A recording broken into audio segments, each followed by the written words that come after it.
¿sí? Otro paréntesis, es uno de los colegios más grandes del mundo. No es joda. Cuando uno mira el colegio de Japón, el otro día cuando hablábamos con Peli, yo hice un repaso de los distintos colegios que él participaba y yo charlé con él antes de salir al aire, y era un tema que surgió en la charla que nos surgió, que a él le llamó mucho la atención, ¿no? La idea esta de que somos un universo de 13.000, hoy somos 13.000 regulares, somos 26.000, 13.000 regulares. Fíjense qué dato importante ese también. Ustedes tienen un 60% de regulares y el promedio provincial es un 50%. O sea, ustedes están, no lo dije antes para halagarlos, es la pura realidad esa. O sea, debe ser que anda bien, que anda bien la profesión, que anda bien el colegio, que las cosas más o menos se llevan de la mano. Pero bueno, vayamos de nuevo a la ley. La ley se compone de 3 partes principales. Hay un primer título que habla de los arquitectos, ¿sí? Hay un segundo título, vamos a ir y venir, que habla del colegio propiamente dicho, del colegio de la provincia, ¿sí? Y un tercero que habla de los colegios de distrito, que es en realidad, que son los distritos, ¿sí? En el primer título, o sea que cuando uno mira la ley parece muy larga, pero no es tan compleja. Estas 3 partes tratan, como dijimos recién, la primera, por ejemplo, del ejercicio profesional, de cuáles son los requisitos para el ejercicio profesional. Ahora después le vamos a entrar a los detalles, porque me parece que hay algunas cosas que vale la pena. Me voy a tomar la atribución de leer un poquito, aunque los canse, un par de hojitas, no se asusten, porque me parece que es interesante para poder después reflexionar y debatir y que se nos ocurra algo nuevo, o sea, si no, que nos quedamos en lo general. Pero como decía, de los arquitectos habla del ejercicio. ¿Alguien la leyó la ley? Sí. Que levante la mano el que la leyó, ¿eh?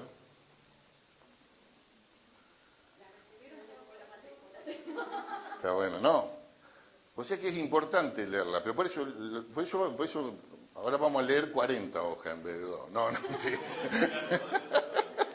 Ahora la vamos a leer.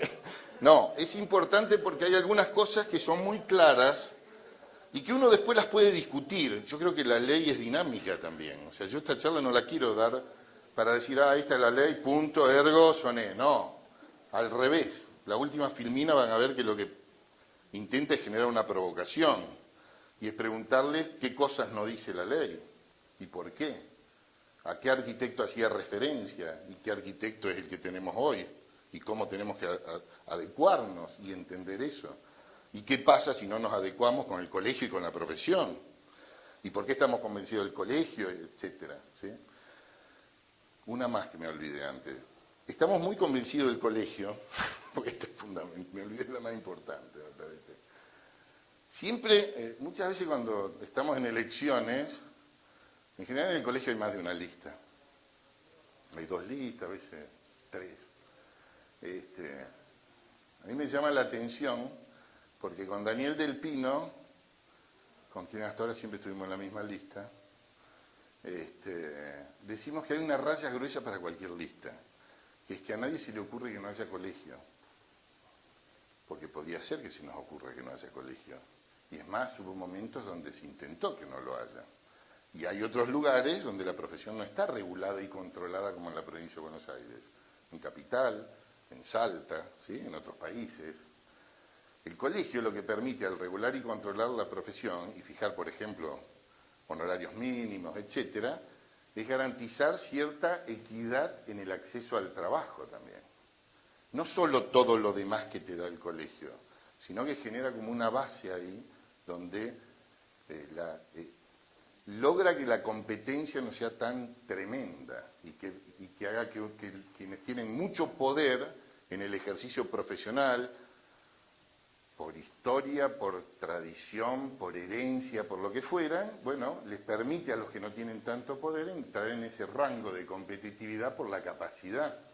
Y no solamente a lo mejor porque como tengo herencia o tradición, cobro 10 veces menos y le gano el espacio al otro. Es decir, el colegio tiene un sentido en ese sentido, en esa cuestión, que es muy importante. Y todo lo demás que seguramente todos lo sabemos, ¿no? Esto que decíamos, regula el ejercicio, que las cosas se hagan bien, que hagamos las cosas bien, que nos autocontrolemos, nos da servicios, nos ofrece capacitación, distintos tipos de servicios, etcétera, etcétera. Pero a mí me parece que hay un primer argumento ahí, de una raya muy, muy gruesa, que es esa. En Salta, por ejemplo, el colegio tiene regulado casi todo lo mismo que nosotros y no el honorario. Y hay una gran diferencia ahí en cómo se ejerce la profesión y quién se queda con el trabajo. Es un tema, digo, por eso acá me parece que hubo atrás de quienes armaron la ley, y va mi respeto hacia ellos, una mirada muy equitativa y solidaria de ir hacia adelante en la profesión. Hay cosas que después se quedaron en el camino porque pasaron los años, así cambiaron algunas cosas. Pero bueno, volviendo. Entonces, capítulo 1 de los arquitectos. Ejercicio profesional, requisitos de la inscripción en la matrícula. Capítulo 3, deberes y derechos de los arquitectos. Capítulo 4, régimen disciplinario. Del colegio, carácter y atribuciones, autoridades, va a describir el título 2, cuando va a hacer referencia a todo lo que constituye el colegio provincial, el carácter y las atribuciones, que ustedes lo tienen en la página, está muy bueno, ¿no? En el artículo 25 y 26, eso lo vamos a leer ahora, porque me parece que es importante. Hay dos o tres cosas, hay varias que son bastante importantes y vale la pena señalarlas. ¿Cómo se definen las autoridades del colegio? ¿Cómo se constituyen? ¿Quiénes son los órganos de gobierno? ¿Cuáles son los órganos de gobierno? Ayer, con todo este tema, repasábamos, había una veintena de personas y yo pregunté, ¿quiénes son los órganos del gobierno del colegio provincial?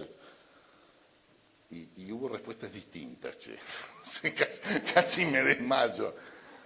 Ahora lo vamos a ver, pero son 3. Y ahí también hay una diferencia de qué es lo que se piensa del colegio. No es que se equivocaron, tienen una idea conceptual distinta del colegio, no está mal, puede ser un debate, pero ahora lo vamos a ver. En realidad las 3 autoridades son, ¿cuáles son? A ver. ¿Cuál es la autoridad máxima? ¿Cuál? ¿Cuál? Digan algo, cualquier cosa digan. De total decimos no. ¿O sí? No. Mirá qué bueno, qué bien. Qué bien, nos vamos a acordar toda la vida de esto. ¿Quién? Está más cerca, claro, pero no. En todo caso son paralelos, ¿no? La asamblea. Es interesante, ¿no? Como idea, asamblea, consejo y tribunal de disciplina. Algunos dicen asamblea, consejo y no incluyen el tribunal de disciplina. Y ahí hay todo un debate de que si no hay tribunal de disciplina nos convertimos en un sindicato y hay toda una idea respecto de lo que significa la profesión, de lo cual yo voy a poder hablar hasta donde yo sé. O sea, si queremos profundizar, podemos después. Pero es interesante eso. Fíjense qué piola eso, ¿no? No es ni el presidente ni el consejo, es la asamblea. Y ahora vamos a ver cómo se constituye la asamblea. El capítulo 4, bueno, el 3 habla de la asamblea, el 4 del Consejo Superior, el 5 del Tribunal de Disciplina, el 6 del régimen electoral, que nos divierte mucho cada 3 años, ¿sí? Y el 7 del régimen financiero, que tiene que ver con esta formulita tan interesante que yo les comentaba de CEP y matrícula baja, ¿sí? Que después vamos a ver qué pasó, qué es lo que envejeció de eso en función de las nuevas modalidades de ejercicio profesional y qué constituye hoy el CEP, pero después lo charlamos. El capítulo 3 habla de lo mismo que del colegio de provincia respecto de los colegios de distrito, porque cada distrito es autónomo porque es un sistema federal, es autónomo hasta cierto punto, es decir, hay ciertas atribuciones que son para la provincia y otras que son para los distritos. Los distritos, el único que puede comprar, vender, etcétera, es el colegio, es el superior, pero bueno, los distritos tienen competencias y atribuciones específicas, tienen autoridades, tienen una asamblea distrital, ¿sí? Y tienen un consejo directivo, y bueno, de eso trata el título 3. Luego hay un par de títulos más, que son el 4 y el 5. El 4 habla de toda la cuestión que ya vimos territorial, que lo vamos a ver después muy rápido, pero habla de eso, de dónde está la sede del Consejo Superior, cuáles son los 10 distritos, qué municipios lo componen, cuáles son las sedes y cuáles son las delegaciones. Y el título quinto es un título que habla son las disposiciones transitorias del pasaje de ese momento de la ley, de la ley al decreto, del salto de la ley al decreto, cómo se consustancia ese plazo de tiempo, nada más. Bueno, que acá están, ¿no? El decreto 3304, que es el de la ley 10.405, y luego hubo una modificatoria a la ley, a la 10.405, en el 96, 5, no me acuerdo, 5, que es la 11.728, que toca algunas cuestiones puntuales, que algunas importantes y otras para mi gusto no tanto, no hay cosas tan sustanciales ahí, ¿sí? Bueno, ahora vamos a parar y vamos a recorrer un poquito la ley.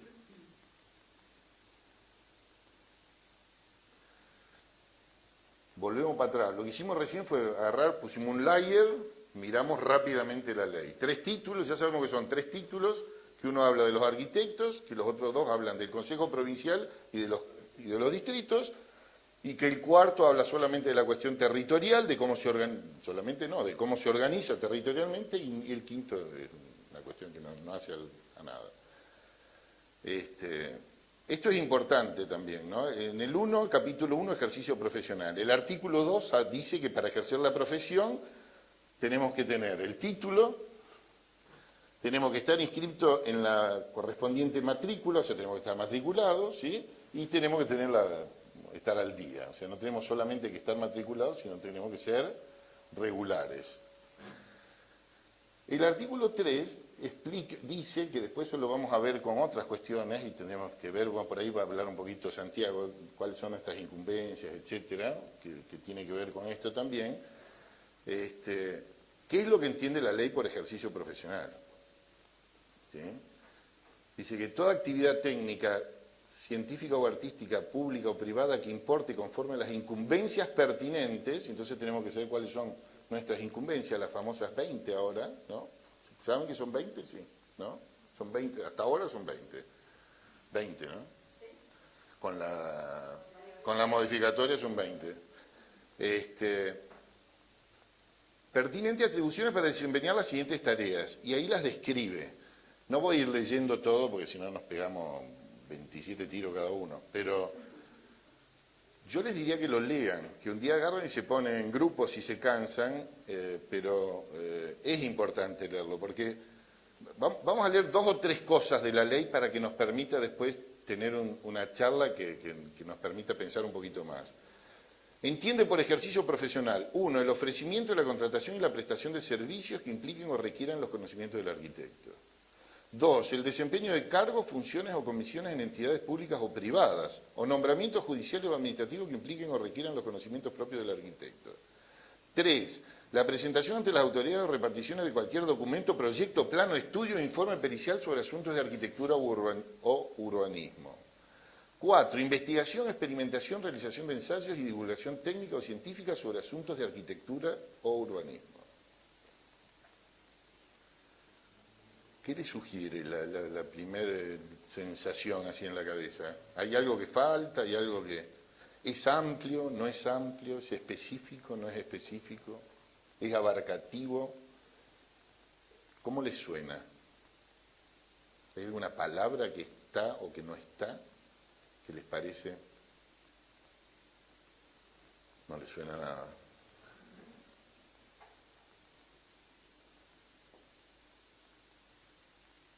¿Les parece amplio o estrecho? Amplio parece, ¿no? O sea, parece abarcativo. Cuando mucho parecería que faltan algunas palabras de nuevas modalidades por ahí. Pero es para discutirlo también, porque en realidad es una cuestión técnica, ¿no? Cuando uno dice arquitectura o urbanismo, en ese momento era muy claro eso. Ahora hablaríamos con algún especificismo más. Capaz que iríamos hasta el ambiente, hasta...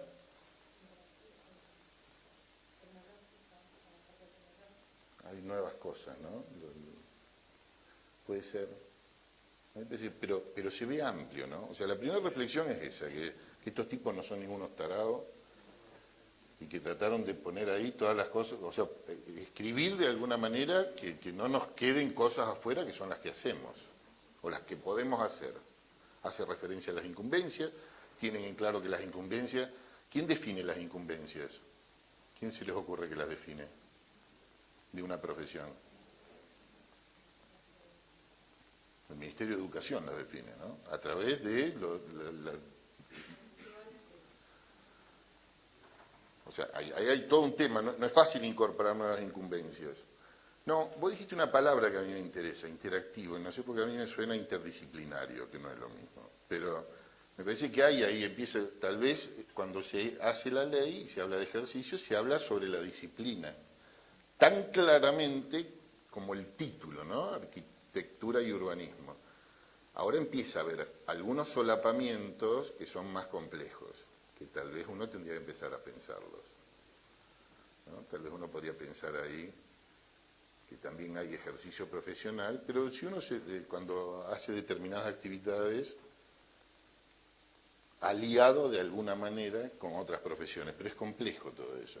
Pero yo creo que entra en la ley también, si vos te pones a pensarlo, entra. Bueno, sigue después los distintos artículos van a ir definiendo específicamente las cuestiones del ejercicio profesional, que no se... Sí.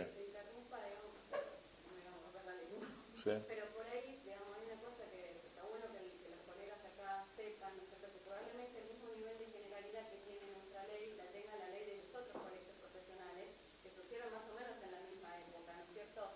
Y ahí existe todo un tema, ¿no es cierto?, a través de los años, que es una pelea muy fuerte que uno va teniendo, ¿no es cierto?, que es el tema de las incumbencias profesionales, ¿no es cierto?, y cómo, digamos, uno siente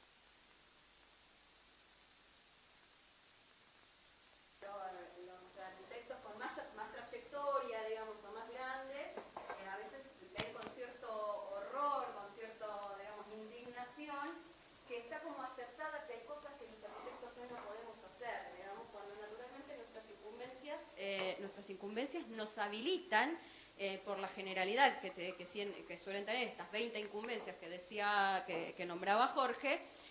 Por nuestras incumbencias profesionales, ¿no es cierto?, nosotros no solamente podemos proyectar y dirigir, sino que además a través de los años nos han habilitado, que esas serían como el ejercicio tradicional de la profesión.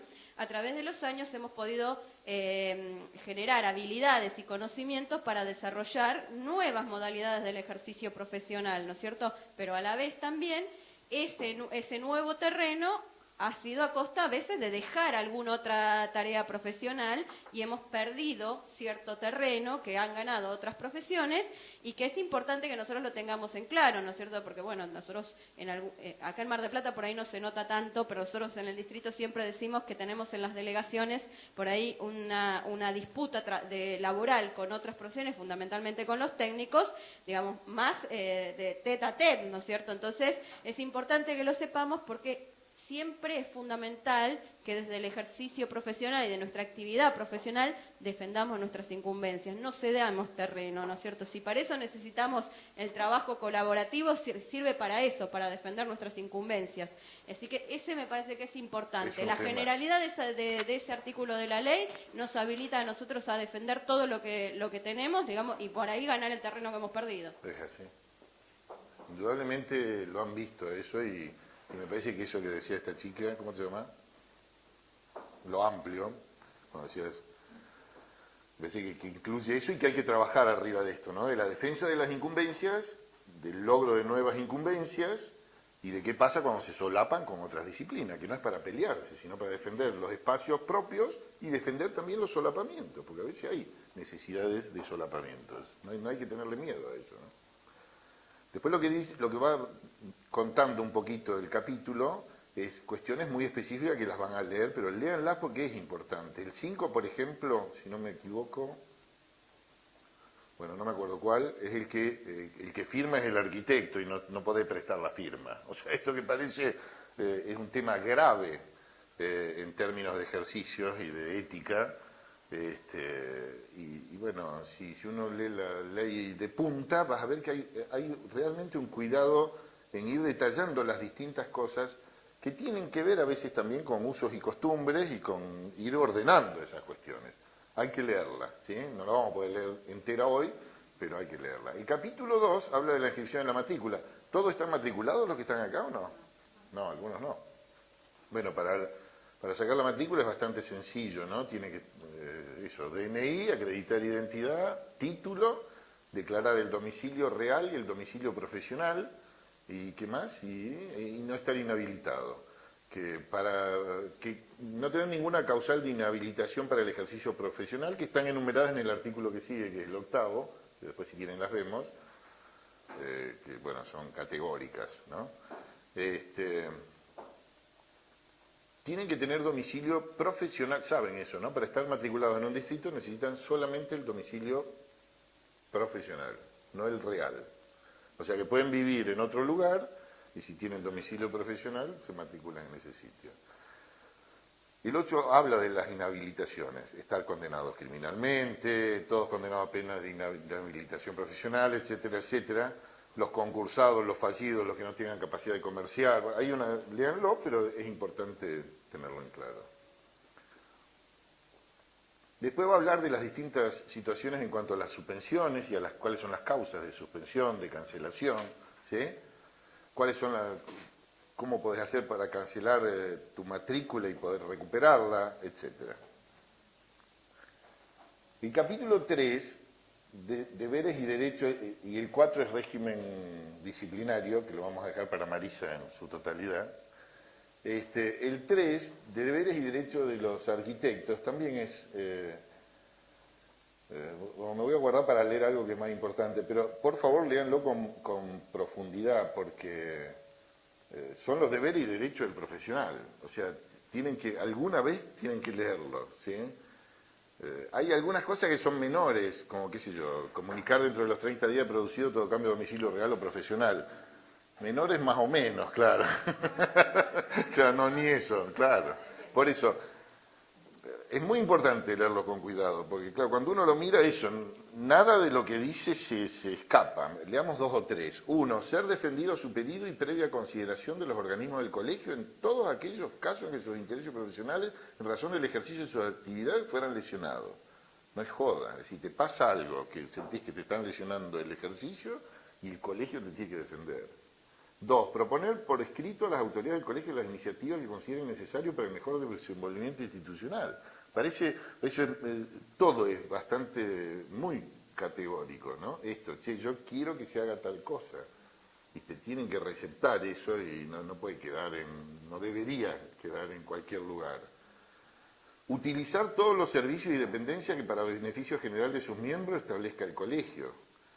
Comunicar el tema todo el tema del domicilio real o profesional tiene mucho que ver si no tenés ningún problema en el ejercicio y no tenés un juicio en el medio, no pasa nada. Si tenés algún problema en el ejercicio, te puede dificultar esa gestión. Emitir el voto, ser electo para desempeñar cargos en los órganos directivos del gobierno, ¿no? También es un tema que es muy importante, es decir, para todos aquellos que tienen ganas de participar y constituir la dirigencia, todos los matriculados tienen ese derecho. Nuestro colegio es así. Ese también es una discusión, que no la voy a abrir ahora, pero es una discusión. Si son solo los matriculados, ha habido momentos donde se ha debatido eso y se ha pensado en abrir más el juego de la elección. Porque en los momentos donde el ejercicio profesional es más sencillo para todos porque el país está mejor, porque las cosas están mejor, está bárbaro, pero en los momentos que las cosas están duras, en general el tipo que no está matriculado es precisamente el que también requiere poder elegir y definir, porque probablemente es el más afectado y se pierde ahí en esa incapacidad de decisión que tiene él por la ley, probablemente objetivos centrales del colegio, ¿sí? Ese es un tema, ¿ves? Denunciar al Consejo Directivo Superior los casos de su conocimiento que configuren el ejercicio ilegal de la profesión, colaborar en satisfacer con puntualidad las cuotas de colegiación que obliga la presente ley, cumplir estrictamente las normas legales en ejercicio profesional, como también la reglamentación interna, acuerdos y resoluciones emanadas de la autoridad del colegio, integrar las asambleas y concurrir con voz, pueden concurrir Yo cuando compramos el sistema de telepresencia, esto es la primera vez que lo digo, pensé que en un futuro inmediato vamos a poder realmente hacer las reuniones de consejo y que sean muy abiertas. Es decir, porque una cosa es que las reuniones de consejo superior se hagan entre 20 personas, estamos grabando, y otra cosa es que se hagan entre 20 personas y todo el mundo las pueda ver. Porque yo creo en eso, en la apertura, en la participación, pero no es que creo porque me hago el piola, funciona mejor. Entonces creo que estos son mecanismos que van a hacer un colegio mejor. Y creo que el sistema de telepresencia va a ayudar para eso. Es una herramienta, pero yo creo que el sistema de telepresencia es a la transparencia lo que un sistema de información geográfica es al planeamiento. Hoy un tipo que haga planeamiento y no sabe lo que es un GIS, bueno, hace planeamiento de otra época o hay una cantidad de cosas que no las puede manejar. Estas cosas, la tecnología, esto que decía, algo que bárbaro a se te ocurra, es porque sos de otra generación también, pues sos de esta generación, permite nuevos niveles de democratización. ¿Es así? Esas cosas va a haber que pensarlas un poquito más. Comparecer ante las autoridades del colegio cuando les sea requerido. También esto es así, ¿no? O sea, te pueden llamar por alguna cuestión, no sancionatoria, no tiene una implicancia sancionatoria, castigadora eso, pero sí tenés la obligación de asistir si te llaman. El régimen disciplinario va a hablar Marisa, ¿sí? Así que lo único que voy a decir acá es que el 15 es el que habla de que la potestad disciplinaria del colegio es ejercida mediante un tribunal de disciplina. Ese tribunal se elige también, ahora lo vamos a ver, se elige, se somete a elección, igual que todas las autoridades del colegio, y es un órgano que está compuesto por 5 titulares y 5 suplentes. Y un presidente aparte, sí. Qué vergüenza que yo no sé. Claro, exactamente. Y un asesor legal, que es otra cuestión. Eso es. Va a hablar Marisa bien del Tribunal de Disciplina. Lo único que voy a decir, que supongo que vamos a coincidir, pero cortito, para mí el Tribunal de Disciplina tiene que tener un rol formativo también, no sancionatorio. Nosotros no podemos tener un Tribunal de Disciplina que castigue y persiga a nosotros. Tampoco tenemos que avalar que un tipo venga y haga un desastre y ponga en riesgo la vida de la gente. No estoy diciendo eso. Pero no tenemos que tener un tribunal que crea que es la Corte Suprema de no sé qué y que no. Tiene que ser formativo. Santiago, el que va a hablar ahora, está en el tribunal y ellos armaron un GIS el otro día de causas del tribunal de los últimos 10 años y es muy interesante porque inclusive se ven situaciones que se dan por regiones, por particularidades, o sea, empecé a entender eso, a ver por qué se equivocan los arquitectos, y entonces empecé a corregirlo después, un poco, después van a ver que igual en general, bueno, es un tema, por suerte lo va a dar Marisa. El segundo título es el del Colegio de la Provincia. El 1 lo vamos a leer, después voy a leer casi nada más, ya estoy llegando. Es como una introducción todo esto, pero el capítulo 1, que habla del carácter y las atribuciones, si bien de alguna manera las vamos diciendo, me parece interesante leerlas, y ustedes la tienen en la página, lo cual me parece bárbara. Hubo una cosa que me salté, que mírenlo en la página de ustedes, que está buena, que es que pusieron que cuando se sancionaba la ley rescataron algunas frases de los senadores, que muestran los argumentos, los fundamentos de la ley, que de alguna manera muestran el espíritu de la ley, que está muy lindo eso, me parece que está bueno. Y también tienen ahí, esta frasecita mágica del artículo 25 que describe cuál es la forma legal del colegio, que dice que el Colegio de la Provincia de Buenos Aires, que se crea por la presente ley, tendrá carácter de persona jurídica de derecho público no estatal, ¿no? Esta es la forma nuestra, y por eso podemos ser intervenidos, ¿no?, por el Estado. Y por eso en la ley está muy bien ordenado el artículo de la intervención, porque tiene un plazo bastante razonable, son 90 días, porque no es deseable, o sea, esto está claro, pero pero esto funciona así. El 26 es el que habla de los deberes y atribuciones del Consejo Superior. Y dice, 1. Ejercer el gobierno de la matrícula de los arquitectos habilitados para actuar profesionalmente en el ámbito